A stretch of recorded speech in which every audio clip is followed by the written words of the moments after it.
And hello everybody, welcome to the first Pokémonsters video. The first main one anyway. I won't lie, long overdue, but I'm so excited to finally get some recording done. Because that means I can start putting things together. And oh boy, we have quite a list for you today. I won't spoil too much, but we do have quite a diversity in this episode. So for those of you who don't know how this works, basically 5 animals, all extinct, or at least extinct in the wild, and each artist, there are 5 artists in this video, one of them is me, we will recreate them into Pokemon. It could be 1 Pokemon, 2 Pokemon, whatever. And thank you all for your patience. Oh, speaking of which, I should start the video now, shouldn't I? The first animal in this episode is a fish, a very unusual... The Helicoprion. Oh, never mind. I'll get sick if I eat that. Good idea. Helicoprion was a relative of the sharks, but a closer relative of the ratfish, living around the Permian over 170 million years ago.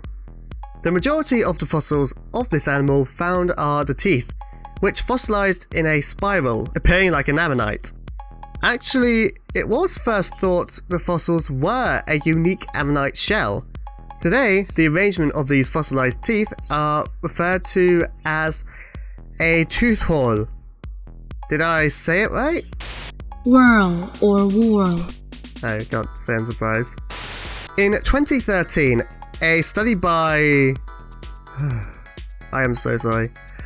Tapanilla, Pruitt, Pradle, Wilger, Ramsey, Skolder, and Didier was published, basically saying that a fossil discovered in 1950 in Idaho went through a CT scan revealing that the teeth hole was on the lower jaw of the Helicoprion. Furthermore, Helicoprion didn't have any teeth on its upper jaw. How Helicoprion used these teeth was up for debate, from theories such as the hole being used to lash against fish to cutting through ammonite shells. However, it is found and can be noticed easily that the teeth were quite pristine when this animal died, and that it wouldn't have its teeth replaced like modern sharks. It suggests that Helicoprion would have ate soft-bodied organisms such as octopi. Ah, the weird and wonderful. Helicoprion is a prime example of how bizarre animals got during the Paleozoic. Oh yeah, Mudkip. Yeah? Why don't you want to eat Helicoprion? Is it because of the teeth? No, it's because it's related to the ratfish, and those things are filthy. Oh blimey, you're short-sighted, aren't you? You really want to eat one? Nah. I don't really eat many fish except for what you get from a fish and chip store. Golden Hind. Yeah, after this video we can go, yeah. Oh, sorry about that. Let's see what this buzzsaw fish would look like as a Pokemon.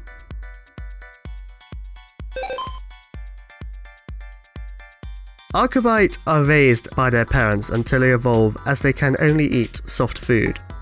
In ancient times, humans used Arkobite to cure appendage illnesses such as gout, as they can cause frostbite when biting onto living flesh.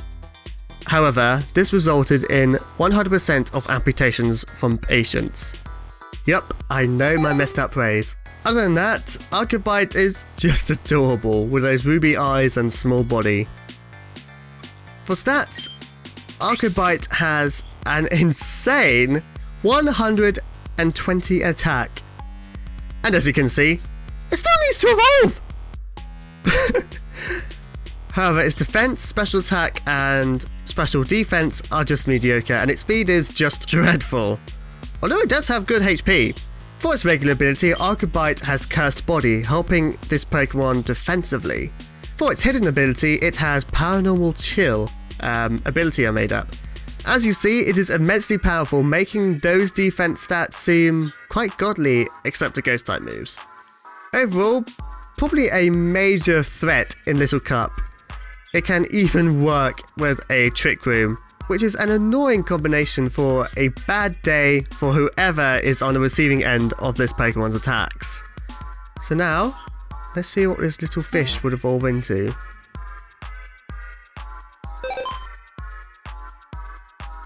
Despite their threatening appearance, Glacrion are great parents, taking care of their young until they evolve into Glacrion. They can dice their prey using the icy elongation under their jaw. Glacrion's casualty count against ships are equal to Jellicent. I just realised I'd done an evolution transition and I haven't done that in a while. And yeah, I do love making dark entries. And I love this Pokemon design. As far as I know, Helicoprion had little to do with ice, yeah. The artist has just done a brilliant job combining the ice typing with a dead animal. Well no, a fish with a buzzsaw jaw. Oh, and also it's a ghost. For stats, Glacrion's attack hasn't increased much, but is still amazing. For the rest of the stats, they do increase, making this Pokemon bulkier. For abilities, nothing has changed, still has its powerful paranormal chill. So, onto the moves. Physical attacking moves are a must for this Pokemon. Gyro Ball is great for Glacrion's speed. Ice Shard and Shadow Sneak, on the other hand, ignore Glacrion's slow speed with a powerful physical stab. And if that's not enough, Sword Stance can increase Glacrion's already terrifying attack. For counters, anything that is faster against Glacrion without it using priority moves can be a threat. Of all types, Ghost would be the biggest threat, especially Gengar, so be careful. Oh, and Paranormal Chill can work beautifully with Snow Warning Pokemon such as Alolan Ninetales. Overall, either Glacrion or Arkobite can be a major threat in battles, or they are just poop. And I'm just overselling them. I hope I pronounced his name right. A big thank you to dragonceleshart on Instagram for doing these amazing designs. If you like what you see, then oh my gosh, any artwork you see in my series, just check them out in the description. It's down there. And if you're watching it on your telly or that, just get it up here on your phone. Look at it there. What are you doing? Go, check.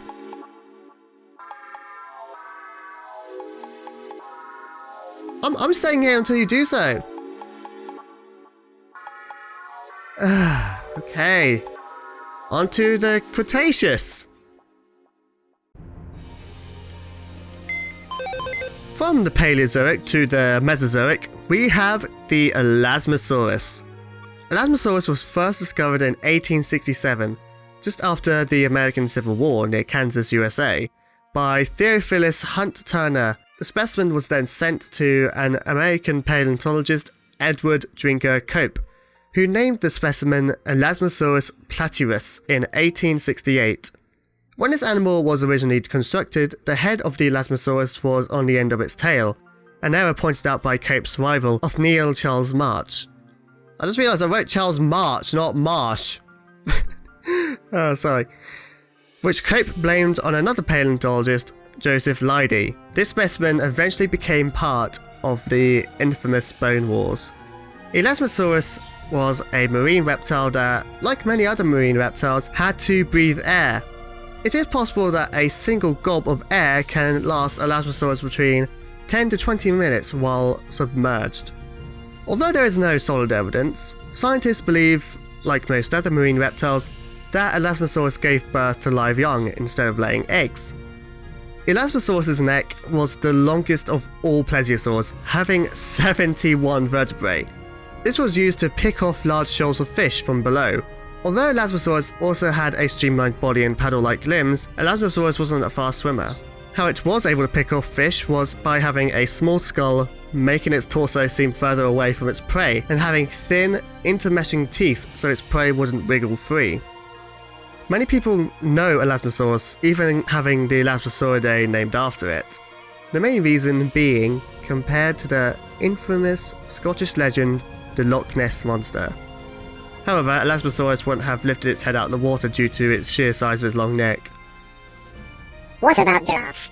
They have long necks yet can hold their heads up. While as previously stated, Elasmosaurus had 71 neck vertebrae, while giraffes have 17. Plus, Elasmosaurus relied on buoyancy to keep its head up, so its neck muscles were not as strong as giraffes. That must be a pain in the neck. Oh lol. That was terrible, we get quality pun. Cheers. Despite being very infamous, only one species of Elasmosaurus is accepted, as it was a wastebasket name for any plesiosaur that appeared similar during the earlier years of discovery. Some of these animals were Hydramosaurus, Libonectes, and Styxosaurus. Some of you may have realised that Elasmosaurus was discovered inland, far from any coast. Well, this was due to Western North America being submerged in shallow water, which is known as the Western Interior Sea during the Cretaceous period. Elasmosaurus is a unique reptile with a long neck and being associated with one of the coolest cryptids of all time. So let's see what this American sea monster would look like as a Pokemon.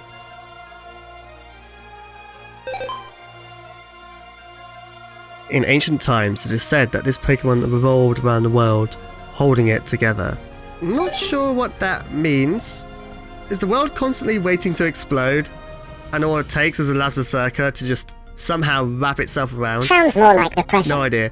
Actually, it does sound like a Nordic myth of a giant serpent that wrapped itself around the world. I wonder if that had anything to do with it. Anyway, here is Elasmoserker, named after Elasmosaurus and Berserker, which I think was a type of soldier from ancient Scotland or Norway? This design is quite intriguing, a combination of ancient ships from what I said earlier, and a sea dragon. For stats, this legendary Pokemon has good bulk, good attack, and decent speed. For abilities, Elasmoserker has a Wild Coil, which is immensely powerful. For moves, Elasmoserker is built as a tank with some offensive potential. So this is where Wild Coil comes in. While moves like Supply Load can be very powerful, Wild Coil makes it even more devastating. However, moves such as Head Bash increase their negative effects too, so be careful. Despite that, this Pokemon is great as a tank or bulky sweeper with Leech Seed, Recover, and Curse. To be honest, I can only guess this Pokemon could be in Ubers, but yeah, I think it will definitely win the Grail War. I would like to thank qoralinius, I hope I said that right, for doing this design, and I am happy to accept traditional art as long as the photo was taken with care. As usual, please check him down in the description. From the ocean depths into the vast blue skies, we have a pterosaur with an epic name, Aerotitan! Sorry, I just really wanted to sound like some sort of announcer or something. The holotype of Aerotitan, named NPCN-PV0054 at the time, was discovered near the Bajo de Arigana site in Patagonia. The type species of Aerotitan, Sudamericanus, was named and described in 2012 by Fernando Noves, Martin Kundrat, Federico Agnolin, Martin Exua, Per-Erik Alberg, Marcelo Izazzi, Alberto Arigada, and Pablo Shafrat. That was a lot of people, and I'm incredibly sorry for butchering all of those names. Although if I did get any right, then dang, let's go. Anyway, their generic name, Aerotitan, derived from the Greek word air and titan, complementing the fact that this species was a flying reptile. The specific name, Sudamericanus, refers to its provenance in South America. At the time of making this video, there is only one known specimen found by paleontologists. It is speculated that Aerotitan hunted like a stork, waiting next to rivers or ocean sides for fish, either that or walked on the plains eating smaller animals and low grazing vegetation. It does sound very similar to Catecalactus, which makes sense as they both belong to the Asdarid group of the pterosaurs. For an animal with an amazing name, not too much information surrounding this animal. Anyway, let's see what this South American air titan would look like as a Pokemon. Thunditan's wings have powerful electrical conductors within them, so from below you can see pulsing light in the sky. Its massive beak is capable of scooping anything up and swallowing their prey whole. Meet the Thunderwing Pokemon Thunditan. This design is very striking with plenty of sharp angles and striking colours. Yet it doesn't feel cluttered. Also, I like little balls of light on its wings, tail and crest. You okay, Kip? No. Oh yeah, right. Okay, let's just talk about the competitiveness. For stats, it has good stats, especially with its special attack. However, it is somewhat low on HP and quite slow. For abilities, Thunditan is difficult to hit depending on which ability. Rough Skin is good against contact moves, Static is the same but against faster Pokemon. Learning Rod is great in certain situations, such as switching in when your opponent is about to use an electric type attack, or to cover its electric weak partners in doubles. For moves, because it has a good attack stat, it can be good to give Thunditan physical moves for diversity or unpredictability. However, I do suggest special moves as they can do more damage. An ideal set could be Rain Dance, which can be replaced with Whirlwind or Roost if you have a Pokemon with Drizzle in your party, Thunder, Hurricane, and either Agility or Volt Switch depending on your battle style. When using this Pokemon, I would be careful with Stealth Rock and facing fast sweepers such as Aerodactyl. Other than that, I think this Pokemon can be good and know you. I would like to thank both my friend Connor for designing the concept and Alphonse118 who is currently going through a name change, so if the name's different, that's why. So yes, this was different, but I thought was something to try nevertheless. So this is for the review. Connor, what do you think of this design? Do you like it? Anyway, please check out Alphonse118, and if my friend Connor wants me to, I could link to any of his socials down below too. So keep an eye out for that. Now onto the Cenozoic, we have the Saber-Toothed Salmon, or Oncorhynchus rastrotus. Sounds like a spell. Oncorhynchus rastrotus! As you guessed, this was a salmon that lived during the Miocene and Pliocene, but reached a length of 9 feet. It was named after a pair of enlarged pair of teeth that grew in the upper jaws of the male salmon. These teeth were possibly used for competition against one another, very much like modern salmon, that or moving underwater rocks and streams to secure their eggs. Apart from those 2 teeth, Oncorhynchus didn't have any other teeth, but was instead a filter feeder. Okay, surprised to lack information on this fish, but it is still an interesting animal. Okay, I'm cool with eating this. Why am I not surprised? Oh yeah, you know the Disney film Brother Bear? Yeah? Wait. Are you referring to the massive salmon? Yeah, where are you going? To find that fish. But they're extinct! Never know. It could be encased in knife. Bly, come back here!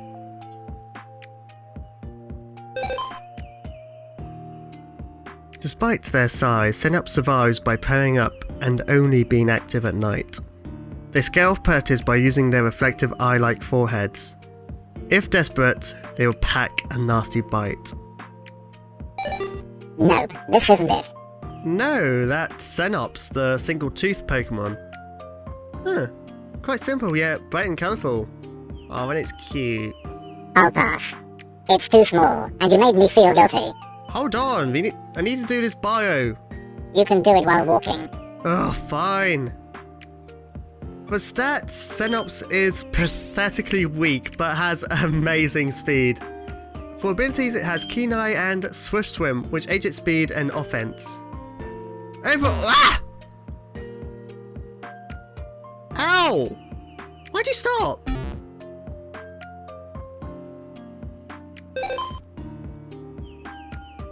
Trixis are extremely aggressive Pokemon, especially in a large group. However, it doesn't use its teeth, but the sheer muscles in its body. I found it. And not in the frozen aisle. What were you— Serves them right for not paying attention. Anyway, Trixis and Scenops are based on, as well as the Saber-Toothed Salmon, either the Xenosmilus or Monosmilus, both saber-toothed cats. But they also take an influence from a Greek myth of 3 witches who share one eye. You would have seen them in Disney's Hercules. Trixis also takes influence from the origin of the Cyclops, that being of the elephant skull. Hey, why isn't it attacking you? Probably because I'm not trying to eat it! And no surprise that it managed to knock Mudkip off his feet. With good offensive stats and speed, it won't go down without a fight. For abilities, Trixis has Scrappy, so even ghosts can't get away unscathed. And Swift Swim makes hunting Trixis in the rain a terrible idea. For moves, Trixis doesn't hold back with its diversity, being able to take on grass and flying types without hesitation. Even when against Electivire, it can only use Confused Raid to make it easier to counterattack. However, it might be strong, but is vulnerable to many faster electric types, such as Jolteon and Zebstrika. Alright, I'm just gonna quickly check a Mudkip. I would like to thank the Lyra region for doing these Pokemon designs and for choosing an animal that may not be very well known to the casual paleontology fans. Yeah, stop squirming. Blimey, you got hit bad.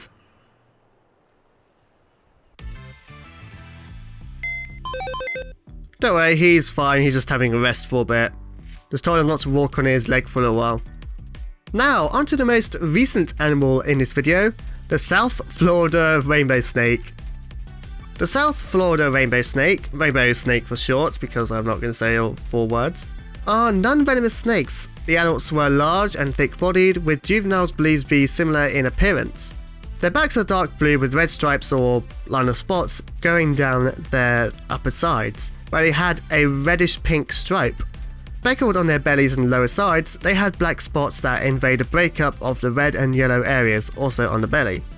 They had yellow chins and black striped tails that ended in a pointed horn-like scale.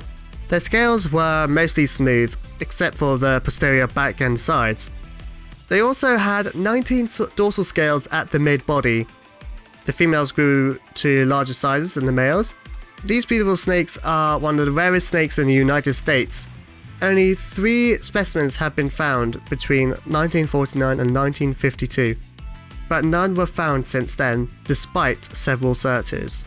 It was then declared extinct on October 5th, 2011. However, one was seen at the Ocala National Forest in Marion County in early 2020, which was confirmed by the National Museum of Florida as the first sighting in 50 years. BiologicalDiversity.org, which I'll put in a link in the description, has put up a $500 award for anyone providing evidence for the snake's existence. This animal is quite unusual as it was so rare. Only 3 specimens have been found in 3 years, and from what I've seen on Google, it is quite beautiful. So, let's see what this rainbow snake would look like as a Pokemon.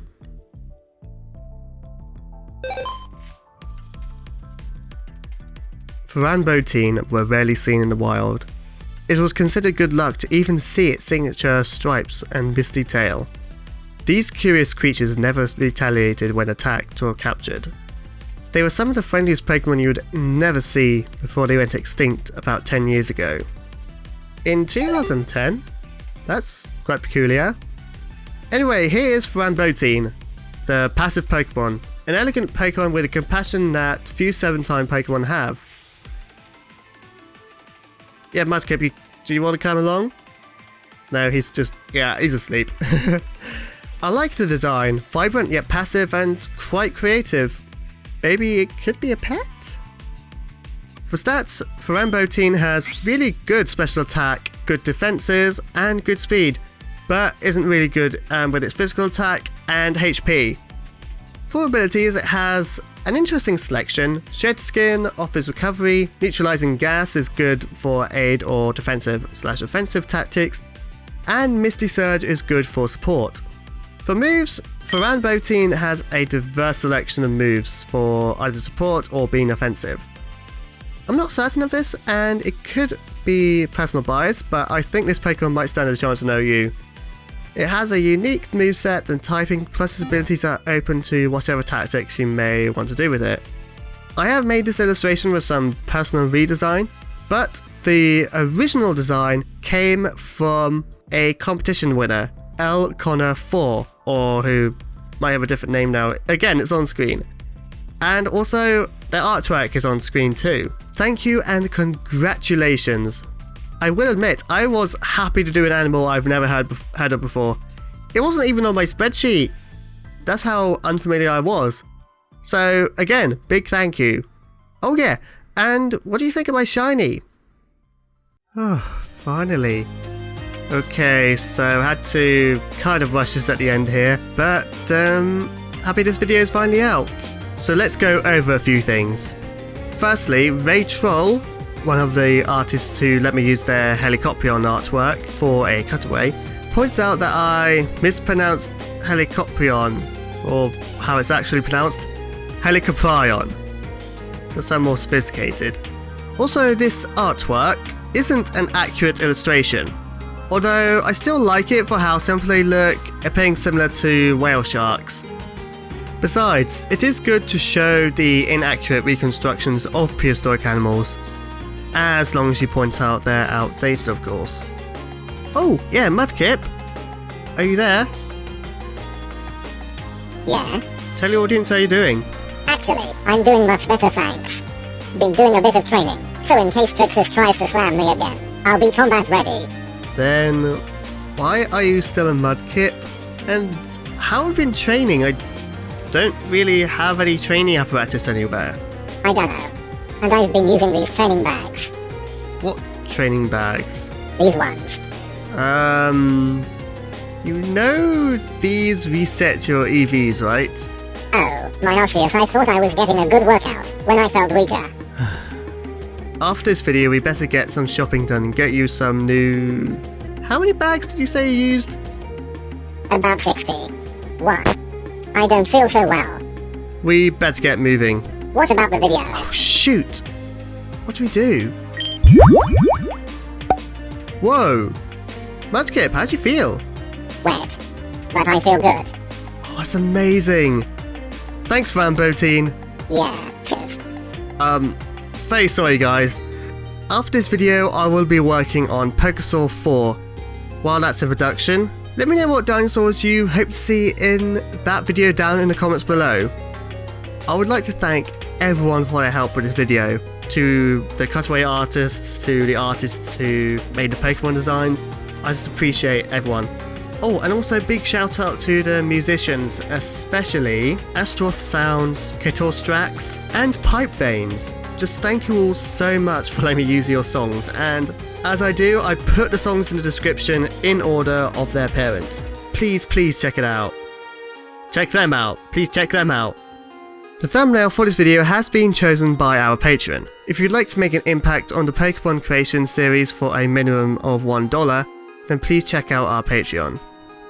If you enjoyed this video, please give it a like and subscribe if you'd like to see more content like this in the future. And don't forget to click the bronze song to be notified for any future videos. Thank you for watching. In the past, present, or even future, I will see you there. Bye!